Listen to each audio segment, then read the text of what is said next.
Sir देखिए सवाल वही आ रहा है कि प्रधानमंत्री ने कहा है कि नवंबर के लास्ट महीने मतलब इस महीने के आखिरी में सेशन शुरू होगा, वहाँ चीज़ें जो संवैधानिक प्रक्रिया शुरू होगी, चीज़ों को हटाया जाएगा। लेकिन आप कह रहे हैं कि आंदोलन फिलहाल जारी रहेगा जब तक दूसरे मुद्दे नहीं। अगर आप एक बार और अगर उसे क्लियर कर पाएँ, उस पर थोड़ा प्रकाश देखो, डाल पाएँ। हमारा ये है कि एमएसपी की गारंटी, हम्म, एमएसपी आधे रेट में फसलें खरीदी जाती है, उस पर सरकार का क्या रुख है। जी और हमने तो ये कहा कि 2011 में जब मुख्यमंत्री थे नरेंद्र मोदी, उस टाइम पे एक फाइनेंशियल कमेटी बनी थी।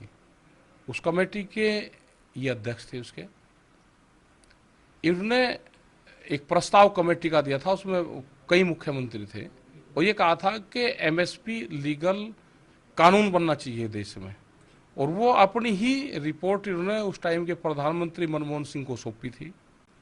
आज अपनी ही रिपोर्ट को ये लागू कर दें, ये हमारा मसला है। कई प्रतिक्रियाएं आ रही हैं, कई पॉलिटिकल। सर देखिए सवाल वही आ रहा है कि प्रधानमंत्री ने कहा है कि नवंबर के लास्ट महीने मतलब इस महीने के आखिरी में सेशन शुरू होगा, वहाँ चीज़ें जो संवैधानिक प्रक्रिया शुरू होगी, चीज़ों को हटाया जाएगा। लेकिन आप कह रहे हैं कि आंदोलन फिलहाल जारी रहेगा जब तक दूसरे मुद्दे नहीं। अगर आप एक बार और अगर उसे क्लियर कर पाएँ, उस पर थोड़ा प्रकाश देखो, डाल पाएँ। हमारा ये है कि एमएसपी की गारंटी, हम्म, एमएसपी आधे रेट में फसलें खरीदी जाती है, उस पर सरकार का क्या रुख है। जी और हमने तो ये कहा कि 2011 में जब मुख्यमंत्री थे नरेंद्र मोदी, उस टाइम पे एक फाइनेंशियल कमेटी बनी थी। उस कमेटी के ये अध्यक्ष थे उसके। इन्होंने एक प्रस्ताव कमेटी का दिया था, उसमें कई मुख्यमंत्री थे, और ये कहा था कि एमएसपी लीगल कानून बनना चाहिए देश में।